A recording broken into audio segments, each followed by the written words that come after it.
ರಾಘವನ ಹಳೆಯ ಹಂಚಿನ ಮನೆ. ಹಗಲು ಮುಗಿದು ಸಂಜೆಯಾಗುತ್ತಿದೆ. ರಾಘವ್ ದಣಿದೋಹಲದಿಂದ ಬಂದು ಕೈಕಾಲು ತೊಳೆದು ಕುಳಿತಿದ್ದಾನೆ. ಲೀಲಾ ಒಲೆಯ ಮುಂದೆ ಯೋಚಿಸುತ್ತಾ ಕುಳಿತಿದ್ದಾಳೆ. ಲೀಲಾ, ಇವತ್ತು ಕೂಡ ಬಾವಿಯಲ್ಲಿ ನೀರು ಇನ್ನೂ ಕೆಳಗಡೆ ಹೋಗಿದೆ. ಹನಿ ನೀರಿಲ್ಲದೆ ತರಕಾರಿ ಗಿಡಗಳೆಲ್ಲ ಒಣಗಿ ಸೀದು ಹೋಗುತ್ತಿವೆ. ಈ ವರ್ಷವೂ ಕೃಷಿಯಲ್ಲಿ ಸಂಪೂರ್ಣ ನಷ್ಟ ಗ್ಯಾರಂಟಿ. ಹಣೆ ಬರಹಾರಿ. ಬೆಲೆ ಓದದ್ದು ಒಂದು ಕಡೆಯಾದರೆ ಮನೆಯಲ್ಲಿ ನಾಳೆಗೆ ಅಡುಗೆ ಮಾಡಲು ಕೇವಲ 1 ವಾಟಿ ಅಕ್ಕಿ ಮಾತ್ರ ಇದೆ. ಇವತ್ತು ಮಧ್ಯಾಹ್ನ ಗಾಯತ್ರಿ ಹಸಿವೆ ಎಂದು ರಚ್ಚೆ ಹಿಡಿದಾಗ ನೆರೆ ಮನೆಯವರಿಂದ ಸ್ವಲ್ಪ ಗಂಜಿ ಇಸ್ಕೊಂಡು ಬಂದು ಕೊಡಿಸಿದೆ. ಛೇ, ಎಂತಹ ಪರಿಸ್ಥಿತಿ ಬಂತು ನಮಗೆ. ಮಗಳ ಶಾಲೆಯ ಫೀಸ್ ಕಟ್ಟಲು ಹೆಡ್ ಮಾಸ್ಟರ್ ದಿನಾಲು ಹೇಳುತ್ತಿದ್ದಾರಂತೆ. ನಾಳೆ ಯಾರ ಹತ್ತಿರಾದ್ರೂ ಸಾಲ ಕೇಳಿ ನೋಡ್ತೀನಿ. ಅಪ್ಪ ಅಪ್ಪ ನೋಡು, ನನ್ನ ಗೌನಿನ ತೋಳು ಹರಿದು ಹೋಗಿದೆ. ನಾಳೆ ಶಾಲೆಗೆ ಹಾಕಿಕೊಂಡು ಹೋಗಲು ಬೇರೆ ಬಟ್ಟೆ ಇಲ್ಲಪ್ಪ. ಅಮ್ಮ ಗಾಯತ್ರಿ, ನಿನ್ನ ಅಮ್ಮ ಅದಕ್ಕೆ ಸೂಜಿಯಿಂದ ಒಂದಿಷ್ಟು ಹೊಲಿಗೆ ಹಾಕಿ ಕೊಡುತ್ತಾಳೆ. ಈ ತಿಂಗಳು ಮುಗಿಯಲಿ, ನಿನಗೆ ಪೇಟೆಯಿಂದ ಹೊಸ ಗೌನ್ ತಂದು ಕೊಡ್ತೀನಿ. ಆಯ್ತಾ ಚಿನ್ನ? ಯಾವ ಹಣದಲ್ಲಿ ತರುವುದು ದೇವರಿಗೆ ಗೊತ್ತು. ಬಾರಮ್ಮ ಗಾಯತ್ರಿ, ಇರುವುದನ್ನೇ ಊಟ ಮಾಡಿ ಮಲಗೋಣ. ಮರುದಿನ ಮಧ್ಯಾಹ್ನ ಇದ್ದಕ್ಕಿದ್ದಂತೆ ಮನೆಯ ಮುಂದೆ ಕಾರಿನ ಹಾರ್ನ್ ಸದ್ದು ಕೇಳಿಬರುತ್ತದೆ. ಒಂದು ಬಿಳಿ ಬಣ್ಣದ ಐಷಾರಾಮಿ ಕಾರು ಬಂದು ನಿಲ್ಲುತ್ತದೆ. ಅದರಿಂದ ಅರವಿಂದ್, ಗುಣವತಿ ಮತ್ತು ಮಗ ಚಿನ್ಮಯ್ ಇಳಿಯುತ್ತಾರೆ. ಅರವಿಂದ್ ಮನೆಯನ್ನು ನೋಡುತ್ತಾ ಆಶ್ಚರ್ಯದಿಂದ, ಗುಣವತಿ, ನೋಡು, ಇದೇ ನನ್ನ ಜೀವದ ಗೆಳೆಯ ರಾಘವ್ ಅವರ ಮನೆ. ಕಾಲೇಜ್ನಲ್ಲಿ ನಾವಿಬ್ಬರು ಒಂದೇ ತಟ್ಟೆಯಲ್ಲಿ ಊಟ ಮಾಡ್ತಿದ್ವಿ. ರಾಘವ್ ಬಾಗಿಲಿಗೆ ಬಂದು ಕಣ್ಣುಜ್ಜಿಕೊಂಡು ನೋಡುತ್ತಾ, ಅರವಿಂದ್, ನೀನಾ? ನಂಬಲಿಕ್ಕೆ ಆಗ್ತಿಲ್ಲಪ್ಪ. ಅರವಿಂದ್ ಓಡಿ ಬಂದು ರಾಘವನನ್ನು ಗಟ್ಟಿಯಾಗಿ ಅಪ್ಪಿಕೊಳ್ಳುತ್ತಾ, ಹೌದು ರಾಘವ್, ನಾನೇ. ಎಷ್ಟು ವರ್ಷ ಆಯಿತು ನಿನ್ನನ್ನು ನೋಡಿ. ಹೇಗಿದ್ದೀಯ ಗೆಳೆಯ? ರಾಘವ್ ಮುಖದಲ್ಲಿ ಕಷ್ಟವನ್ನು ಮರೆಮಾಚಿ ನಗುತ್ತಾ, ನಾನು ತುಂಬಾ ಚೆನ್ನಾಗಿದ್ದೀನಿ ಅರವಿಂದ್. ಬಾಬಾ ಹೊರಗಡೆ ಬಾ. ಲೀಲಾ, ಯಾರು ಬಂದಿದ್ದಾರೆ ನೋಡು, ಬೇಗ ನೀರು ತಾ. ಬನ್ನಿ ಅಕ್ಕ, ಬನ್ನಿ ಅಣ್ಣ, ಒಳಗೆ ಬನ್ನಿ. ಲೀಲಾ ಮನಸ್ಸಿನಲ್ಲಿಯೇ, ಅಯ್ಯೋ ದೇವರೇ, ಇಷ್ಟು ದೊಡ್ಡ ಶ್ರೀಮಂತ ಗೆಳೆಯ ಬಂದಿದ್ದಾರೆ. ಇವರಿಗೆ ಕುಡಿಯಲು ಕೊಡಲು ಹಾಲೂ ಇಲ್ಲ, ಕಾಫಿ ಪುಡಿಯೂ ಇಲ್ಲ. ತುಂಬಾ ತಂಪಾಗಿದೆ ನಿಮ್ಮ ಮನೆ ಲೀಲಾ ಅವರೇ. ನಗರದ ಸಿಮೆಂಟ್ ಕಾಡಿನಲ್ಲಿ ಇಂತಹ ಪ್ರಶಾಂತತೆ ಸಿಗುವುದೇ ಇಲ್ಲ. ಇದು ನಿಮ್ಮ ಮಗಳ? ತುಂಬಾ ಮುದ್ದಾಗಿದ್ದಾಳೆ. ನಮಸ್ತೆ ಆಂಟಿ. ಅಪ್ಪ, ನನಗೆ ಹಸಿವಾಗಿದೆ, ಏನಾದರೂ ತಿನ್ನಲು ಕೊಡಿ. ರಾಘವ್ ಮತ್ತು ಅರವಿಂದ್ ಹೊರಗೆ ಮಾತನಾಡುತ್ತಾ ಕುಳಿತಿದ್ದಾರೆ. ಲೀಲಾ ಅಡುಗೆ ಮನೆಯಲ್ಲಿ ಗಾಬರಿಯಿಂದ ಅತ್ತಿತ್ತ ಓಡುತ್ತಿದ್ದಾಳೆ. ರಾಘವ್ ಸದ್ದಿಲ್ಲದಂತೆ ಅಡುಗೆ ಮನೆಗೆ ಬರುತ್ತಾನೆ. ರೀ, ಏನು ಮಾಡುವುದು? ಮನೆಯಲ್ಲಿ ಏನೂ ಇಲ್ಲ. ಬಂದ್ರೆಯವರು ನಿಮ್ಮ ದೊಡ್ಡ ಗೆಳೆಯ. ಮಗು ಹಸಿವೆ ಅಂತಿದೆ. ಅವರಿಗೆ ಏನೂ ಇಲ್ಲ ಅಂದ್ರೆ ನಮ್ಮ ಮಾನ ಹೋಗಲ್ವಾ? ರಾಘವ್ ತನ್ನ ಬೆರಳಿನಲ್ಲಿದ್ದ ಹಳೆಯ ಬೆಳ್ಳಿ ಉಂಗುರವನ್ನು ಕಲಚಿ ಲೀಲಳ ಕೈಗಿಟ್ಟು, ಲೀಲಾ, ಈ ಉಂಗುರ ತಗೊಂಡು ಪಕ್ಕದ ಅಂಗಡಿ ಸೋಮಣ್ಣನಿಗೆ ಕೊಡು. ಬದಲಿಗೆ ಅಕ್ಕಿ, ಬೇಳೆ, ತರಕಾರಿ, ಹಾಲು ಎಲ್ಲವನ್ನೂ ತಾ. ನಮ್ಮ ಕಷ್ಟ ಅವರಿಗೆ ತಿಳಿಯಬಾರದು. ನಾವು ಬಡವರಾಗಿರಬಹುದು, ಆದರೆ ನಮ್ಮ ಮನೆಗೆ ಬಂದ ಅತಿಥಿ ದೇವರಂತೆ. ಸರಿ ರೀ, ತಕ್ಷಣ ಹೋಗಿ ತರ್ತೀನಿ. ಸ್ವಲ್ಪ ಸಮಯದ ನಂತರ ಅಡುಗೆ ಸಿದ್ಧವಾಗುತ್ತದೆ. ಎಲ್ಲರೂ ಊಟಕ್ಕೆ ಕುಳಿತುಕೊಳ್ಳುತ್ತಾರೆ. ಅರವಿಂದ್, ತರಕಾರಿ ಸಾಂಬಾರು ಮಾಡಿದ್ದಾಳೆ ಲೀಲಾ. ಚೆನ್ನಾಗಿ ಊಟ ಮಾಡು. ನಮ್ಮ ತೋಟದ ತರಕಾರಿ ಇದು, ತುಂಬಾ ರುಚಿ ಎಂದು ಸುಳ್ಳು ಹೇಳುತ್ತಾನೆ. ನಿಜಕ್ಕೂ ತುಂಬಾ ಅದ್ಭುತವಾಗಿದೆ ಲೀಲಾ ಅವರೇ. ಅಂದಹಾಗೆ ರಾಘವ್, ಕೃಷಿ ಎಲ್ಲ ಹೇಗೆ ನಡೀತಿದೆ? ಈ ಬಾರಿ ಮಳೆ ಕಮ್ಮಿ ಅಲ್ವಾ? ಏನು ತೊಂದರೆ ಆಗಿಲ್ವಾ? ಅಯ್ಯೋ, ನಮಗೇನು ತೊಂದರೆ ಆಗುತ್ತದೆ ಅರವಿಂದ್. ಭಗವಂತನ ದಯೆಯಿಂದ ನಾವಿಬ್ಬರು ಒಂದು ಮಗಳು ನೆಮ್ಮದಿಯಾಗಿದ್ದೇವೆ.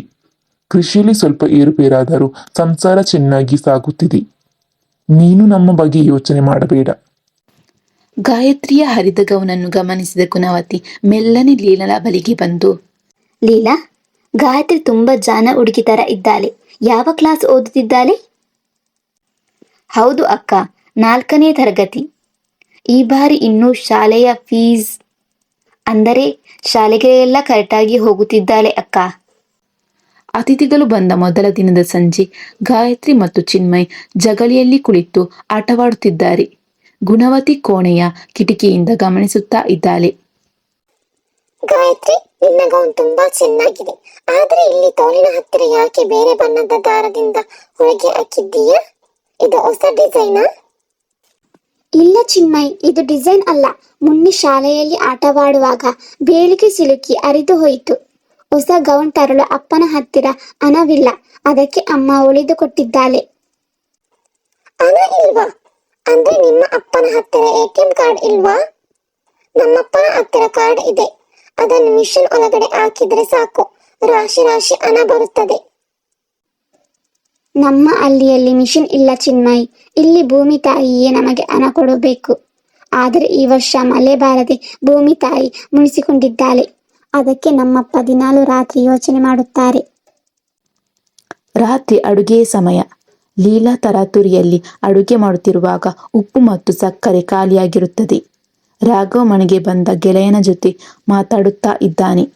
ಲೀಲಾ ಹಿತ್ತಲ ಬಾಗಿಲಿಂದ ಪಕ್ಕದ ಮನೆ ಶಾಂತಮ್ಮನನ್ನು ಕರೆಯುತ್ತಾಳೆ.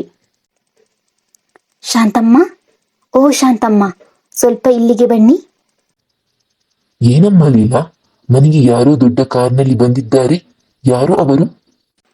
ಅವರು ನನ್ನ ಯಜಮಾನರ ಕಾಲೇಜ್ ದಿನಗಳ ಜೀವನದ ಗೆಳೆಯ. ತುಂಬಾ ಶ್ರೀಮಂತರು. ಬಂದವರಿಗೆ ಕಾಫಿ ಮಾಡಿಕೊಡಲು ಮನೆಯಲ್ಲಿ ಸಕ್ಕರೆ ಇಲ್ಲಕ್ಕ. ಸ್ವಲ್ಪ ಒಂದು ಬಟ್ಟಲು ಸಕ್ಕರೆ ಕೊಡುತ್ತೀರಾ?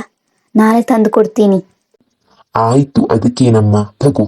ಕಷ್ಟದ ಕಾಲದಲ್ಲಿ ಒಬ್ಬರಿಗೊಬ್ಬರು ಸಹಾಯ ಮಾಡದೆ ಇನ್ನೇನು ಮಾಡಬೇಕು? ನಿನ್ನ ಗಂಡನ ಸ್ವಾಭಿಮಾನ ನನಗೆ ಗೊತ್ತು. ಗೆಳೆಯನ ಮುಂದೆ ತಲೆ ತಗ್ಗಿಸಬೇಡ, ಚೆನ್ನಾಗಿ ಉಪಚಾರ ಮಾಡು. ಲೀಲಾ ಸಕ್ಕರೆ ತಂದು ಕಾಫಿ ಮಾಡುತ್ತಾಳೆ. ಅರವಿಂದ್ ಅಡುಗೆ ಮನೆಯ ಕಡೆಗೆ ಬರುವಾಗ ಲೀಲಾ ಮತ್ತು ಶಾಂತಮ್ಮನ ಮಾತುಗಳನ್ನು ಆಕಸ್ಮಿಕವಾಗಿ ಕೇಳಿಸಿಕೊಳ್ಳುತ್ತಾನೆ. ತನ್ನ ಗೆಳೆಯ ಬಡತನದಲ್ಲಿದ್ದಾನೆ ಎಂದು ಆತನಿಗೆ ಪೂರ್ತಿಯಾಗಿ ಅರ್ಥವಾಗುತ್ತದೆ. ರಾತ್ರಿ ಊಟದ ನಂತರ ಎಲ್ಲರೂ ಜಗಲಿಯಲ್ಲಿ ಕುಳಿತು ಮಾತನಾಡಲು ಶುರು ಮಾಡುತ್ತಾರೆ. ಅಲ್ಲಿಯೇ ತಣ್ಣನೆಯ ಗಾಳಿ ಬೀಸುತ್ತದೆ. ರಾಘವ್, ನಿನಗೆ ನೆನಪಿದೆಯಾ? ಕಾಲೇಜಿನಲ್ಲಿ ಇದ್ದಾಗ ಒಮ್ಮೆ ನನ್ನ ಫೀಸ್ ಕಟ್ಟಲು ಹಣವಿಲ್ಲದಾಗ ನೀನು ನಿನ್ನ ಸೈಕಲ್ ಮಾರಿ ನನಗೆ ಹಣ ಕೊಟ್ಟಿದ್ದೆ. ಅಂದು ನೀನು ಮಾಡಿದ ಸಹಾಯದಿಂದಲೇ ನಾನು ಇವತ್ತು ಈ ಮಟ್ಟಕ್ಕೆ ಬೆಳೆದಿದ್ದೀನಿ. ಅಯ್ಯೋ, ಅಲೇ ನೆನಪುಗಳನ್ನೆಲ್ಲ ಯಾಕೆ ತೆಗಿತಿದ್ದೀಯಾ ಅರವಿಂದ್? ಗೆಳೆಯನಿಗೆ ಸಹಾಯ ಮಾಡುವುದು ನನ್ನ ಕರ್ತವ್ಯವಾಗಿತ್ತು ಅಷ್ಟೇ. ಹೌದು ರಾಘವ್, ಅಂದು ನಾನು ಕಷ್ಟದಲ್ಲಿದ್ದಾಗ ನೀನು ಸಹಾಯ ಮಾಡಿದೆ. ಇವತ್ತು ನಿನ್ನ ಜಮೀನಿನಲ್ಲಿ ಏನಾದರೂ ಸಮಸ್ಯೆ ಇದ್ದರೆ ನನಗೂ ಹೇಳಬಹುದು ತಾನೆ? ನಾವಿಬ್ಬರು ಒಂದೇ ಅಲ್ವಾ? ಸಮಸ್ಯೆನಾ? ನಮಗೇನು ಸಮಸ್ಯೆ ಅರವಿಂದ್? ನೋಡು, ಈ ಅಲ್ಲಿಯ ಗಾಳಿ, ಈ ನೆಮ್ಮದಿಯ ಜೀವನ ನನಗಾಗಿದೆ. ನಗರದ ಗಿಜಿಬಿಜಿ ಬದುಕಿಲ್ಲದೆ ನಾನಿಲ್ಲಿ ತುಂಬಾ ಸುಖವಾಗಿದ್ದೀನಿ. ರಾಘವ್ ಸುಳ್ಳು ಹೇಳುತ್ತಿದ್ದಾನೆ ಎಂದು ಅರವಿಂದಿಗೆ ಗೊತ್ತಾಗುತ್ತದೆ. ಗೆಳೆಯನ ಸ್ವಾಭಿಮಾನಕ್ಕೆ ಯಾವುದೇ ಧಕ್ಕೆ ಬಾರದಂತೆ ಹೇಗೆ ಸಹಾಯ ಮಾಡಬೇಕೆಂದು ಆ ರಾತ್ರಿ ಯೋಚಿಸುತ್ತಾ ಮಲಗುತ್ತಾನೆ. ರಾತ್ರಿ ಸಮಯ. ರಾಘವ್ ಮತ್ತು ಕುಟುಂಬದವರು ಮಲಗಿದ್ದಾರೆ. ಅರವಿಂದ್ ಮತ್ತು ಗುಣವತಿ ತಮಗೆ ಕೊಟ್ಟ ಕೋಣೆಯಲ್ಲಿ ಮಾತನಾಡುತ್ತಿದ್ದಾರೆ. ಗುಣವತಿ, ನೀನು ಗಮನಿಸಿದ್ಯಾ? ರಾಘವ್ ತುಂಬಾ ಕಷ್ಟದಲ್ಲಿದ್ದಾನೆ ಅನಿಸುತ್ತದೆ. ಹೌದು ರೀ, ನಾನು ಅದನ್ನೇ ಹೇಳಬೇಕಿತ್ತು. ಲೀಲಾ ಅವರ ಮುಖದಲ್ಲಿ ಒಂದು ರೀತಿಯ ದುಃಖ ಇದೆ. ಊಟ ಬಡಿಸುವಾಗ ಅವರ ಕೈ ನಡುಗುತ್ತಿತ್ತು. ಗಾಯತ್ರಿಯ ಬಟ್ಟೆಗಳೆಲ್ಲ ಹರಿದು ಹೋಗಿವೆ. ಮನೆಯಲ್ಲಿ ಕನಿಷ್ಠ ಒಂದು ಟಿವಿ ಕೂಡ ಇಲ್ಲ. ರಾಘವ್ ಕಾಲೇಜಿನ ದಿನಗಳಿಂದಲೂ ಅಷ್ಟೇ ತುಂಬಾ ಸ್ವಾಭಿಮಾನಿ. ಯಾರ ಮುಂದೆಯೂ ಕೈ ಒಡ್ಡುವವನಲ್ಲ. ತನ್ನ ಕಷ್ಟವನ್ನು ತನ್ನ ಮುಂದೆ ಹೇಳಿಕೊಂಡರೆ ನನ್ನ ಸ್ನೇಹಕ್ಕೆ ಬೆಲೆ ಇರಲ್ಲ ಅಂದುಕೊಂಡಿದ್ದಾನೆ. ಹೊಲದ ಕಡೆ ಹೋಗಿದ್ದೆ. ಅಲ್ಲಿ ಒಂದು ಹುಲ್ಲುಗಡ್ಡೆಯೂ ಮೊಳಕೆ ಒಡೆದಿಲ್ಲ. ಸಂಪೂರ್ಣ ನಷ್ಟದಲ್ಲಿದ್ದಾನೆ ನನ್ನ ಗೆಳೆಯ. ಹೌದು, ಕಷ್ಟದಲ್ಲೂ ಅವರು ನಮ್ಮನ್ನು ಚೆನ್ನಾಗಿ ಉಪಚಾರ ಮಾಡಿದ್ದಾರೆ. ಅವರ ಸ್ವಾಭಿಮಾನಕ್ಕೆ ಧಕ್ಕೆ ಬಾರದಂತೆ ನಾವು ಏನಾದರೂ ಸಹಾಯ ಮಾಡಲೇಬೇಕು. ಹೌದು ಗುಣವತಿ, ನನಗೆ ಒಂದು ಉಪಾಯ ಉಳಿದಿದೆ. ನಾಳೆ ಬೆಳಗ್ಗೆ ನಾನು ಹೊರಡುವಾಗ ನಾನು ಅದನ್ನು ಮಾಡ್ತೀನಿ. ಮರುದಿನ ಬೆಳಗ್ಗೆ ಕಾರು ಹೊರಡಲು ಸಿದ್ಧವಾಗಿದೆ. ರಾಘವ್ ಮತ್ತು ಲೀಲಾ ಕೈ ಮುಗಿದು ನಿಂತಿದ್ದಾರೆ. ಅರವಿಂದ್, ತುಂಬಾ ಸಂತೋಷವಾಯಿತು ನೀನು ಬಂದದ್ದು. ಇನ್ನೊಮ್ಮೆ ಬಿಡುವು ಮಾಡಿಕೊಂಡು ಬನ್ನಿ. ಖಂಡಿತ ಬರ್ತೀನಿ ರಾಘವ್. ರಾಘವ್, ನಾವಿಬ್ಬರು ಕೇವಲ ಕಾಲೇಜ್ ಗೆಳೆಯರಲ್ಲ, ಅದಕ್ಕೂ ಮಿಗಿಲಾದ ಸಹೋದರರು. ನೀನು ನಿನ್ನ ಮುಖದಲ್ಲಿ ನಗು ಇಟ್ಕೊಂಡು ಕಷ್ಟವನ್ನು ಮುಚ್ಚಿಡಬಹುದು, ಆದರೆ ನಿನ್ನ ಕಣ್ಣುಗಳು ಸುಳ್ಳು ಹೇಳುತ್ತಿಲ್ಲ ಗೆಳೆಯ. ಅರವಿಂದ್, ಅದೇನಿಲ್ಲ, ನಾನು ಸಾಕು ರಾಘವ್, ಸುಳ್ಳು ಹೇಳಬೇಡ. ನಿನ್ನ ಪರಿಸ್ಥಿತಿ ನನಗೆ ಗೊತ್ತು. ನೀನು ಸ್ವಾಭಿಮಾನಿ ಅಂತ ನನಗೆ ಗೊತ್ತು. ಅದಕ್ಕೆ ನಾನು ನಿನಗೆ ದಾನ ಕೊಡುತ್ತಿಲ್ಲ. ಗುಣವತಿ ಬಂದು ಲೀಲಳ ಕೈಗೆ ಒಂದು ದೊಡ್ಡ ಲಕೋಟೆಯನ್ನು ನೀಡುತ್ತಾಳೆ. ಲೀಲಾ ಅದನ್ನು ತೆರೆದು ನೋಡಿದಾಗ ಅದರಲ್ಲಿ 1,00,000 ರೂಪಾಯಿ ನಗದು ಮತ್ತು ಒಂದು ಪತ್ರವಿರುತ್ತದೆ. ಅರವಿಂದ್, ಇದೆಲ್ಲ ಬೇಡಪ್ಪ. ಇಷ್ಟು ದೊಡ್ಡ ಮೊತ್ತವನ್ನು ನಾನು ತಗೊಳ್ಳಲ್ಲ. ನೀನು ತಗೊಳ್ಳಲೇಬೇಕು. ಕೇಳು, ಹಳ್ಳಿಯ ಹೊರಗಡೆ ಇರುವ ನನ್ನ 10 ಎಕರೆ ಜಮೀನಿನಲ್ಲಿ ನಾನು ಹೊಸದಾಗಿ ಹಣ್ಣಿನ ತೋಟವನ್ನು ಇಡಬೇಕೆಂದು ಯೋಚಿಸಿದ್ದೇನೆ. ಅದಕ್ಕೆ ನನಗೆ ನಂಬಿಕಸ್ಥ ಮತ್ತು ಕೃಷಿ ಗೊತ್ತಿರುವ ಮ್ಯಾನೇಜರ್ ಬೇಕು. ಇವತ್ತಿನಿಂದ ನೀನೇ ಆ ತೋಟದ ಯಜಮಾನ. ಇದು ಅದಕ್ಕೆ ನಾನು ಕೊಡುತ್ತಿರುವ ಅಡ್ವಾನ್ಸ್ ಹಣ. ಇದರಿಂದ ನಿನ್ನ ಸಾಲ ತೀರಿಸು. ಲೀಲಾ ಅವರೇ, ಗಾಯತ್ರಿ ಇನ್ನು ಮುಂದೆ ನಮ್ಮ ಮಗಳು ಇದ್ದಂತೆ. ಆಕೆಯ ಮುಂದಿನ ಸಂಪೂರ್ಣ ವಿದ್ಯಾಭ್ಯಾಸ ಖರ್ಚನ್ನು ನಾವೇ ನೋಡಿಕೊಳ್ತೀವಿ. ಪತ್ರದಲ್ಲಿ ಆಕೆಯ ಸ್ಕೂಲ್ ಫೀಸಿನ ವಿವರಗಳಿವೆ. ದಯವಿಟ್ಟು ಬೇಡ ಅನ್ಬೇಡಿ. ಅಕ್ಕ, ನೀವು ದೇವರಂತೆ ಬಂದು ನಮ್ಮನ್ನು ಕಾಪಾಡಿದ್ದೀರಿ. ರಾಘವ್ ಅರವಿಂದ್ಗೆ ಕೈ ಮುಗಿಯುತ್ತಾ, ಅರವಿಂದ್, ನನ್ನ ಕಷ್ಟ ಯಾರಿಗೂ ತಿಳಿಯಬಾರದು ಅಂದುಕೊಂಡಿದ್ದೆ. ಆದರೆ ನೀನು ನನ್ನ ಮನಸ್ಸನ್ನೇ ಓದಿಬಿಟ್ಟೆ. ನಿಜವಾದ ಗೆಳೆಯ ಅಂದರೆ ನಿನ್ನಂತಿರಬೇಕು. ನನಗೆ ಮರುಜನ್ಮ ಕೊಟ್ಟೆ ಗೆಳೆಯ. ಸಾಕು ನಿನ್ನ ಸೆಂಟಿಮೆಂಟ್. ಮುಂದಿನ ವಾರದಿಂದ ಕೆಲಸಕ್ಕೆ ಹಾಜರಾಗು. ನಾನು ಬರ್ತೀನಿ ರಾಘವ್. ಜಾಗೃತಿ. ಅರವಿಂದ್ ಮತ್ತು ಕುಟುಂಬದವರು ಕಾರು ಹತ್ತಿ ಹೊರಟು ಹೋಗುತ್ತಾರೆ. ರಾಘವ್ ಮತ್ತು ಲೀಲಾ ಕಣ್ಣೀರು ಒರೆಸಿಕೊಳ್ಳುತ್ತಾ ಅರವಿಂದ್ ಕೊಟ್ಟ ಹೊಸ ಬದುಕಿನ ಭರವಸೆಯೊಂದಿಗೆ ಸುಖವಾಗಿ ಜೀವನ ನಡೆಸುತ್ತಾರೆ. ಕಣ್ಣಿಗೆ ಕಾಣುವ ಬಡತನವನ್ನು ಎಲ್ಲರೂ ನೋಡುತ್ತಾರೆ. ಆದರೆ ಗೆಳೆಯನ ಮುಖದ ಹಿಂದಿರುವ ನೋವನ್ನು ಅರಿತು ಆತನ ಸ್ವಾಭಿಮಾನಕ್ಕೆ ಯಾವುದೇ ನೋವಾಗದಂತೆ ಗೌರವದಿಂದ ಸಹಾಯ ಮಾಡುವವನೇ ನಿಜವಾದ ಗೆಳೆಯ. ಅರವಿಂದ್ ಮಾಡಿದ ಆ ಸಹಾಯದಿಂದ ರಾಘವನ ಕುಟುಂಬ ಮತ್ತೆ ಹಸಿರಾಯಿತು. ಸ್ನೇಹದ ನೆರಳು ಬದುಕಿಗೆ ದಾರಿಯಾಯಿತು.